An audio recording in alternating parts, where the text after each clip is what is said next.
Şapşı var mı? Desene. Şapşı ortağı olur.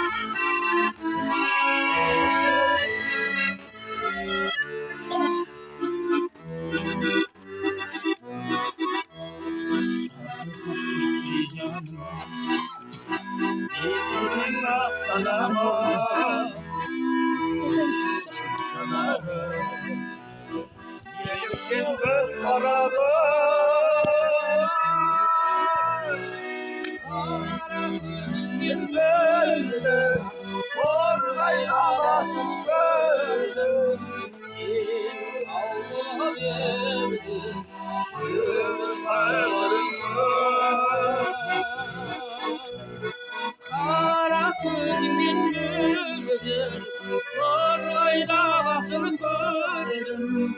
Sen Allah'a verdin, öyle takdırma. Sen Allah'a verdin, öyle takdırma.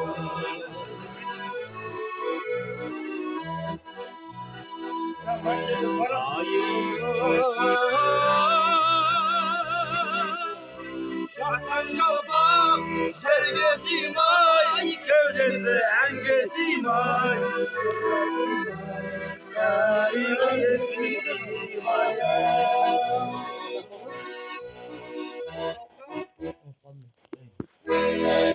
Aksasını aytsanız, aksasını.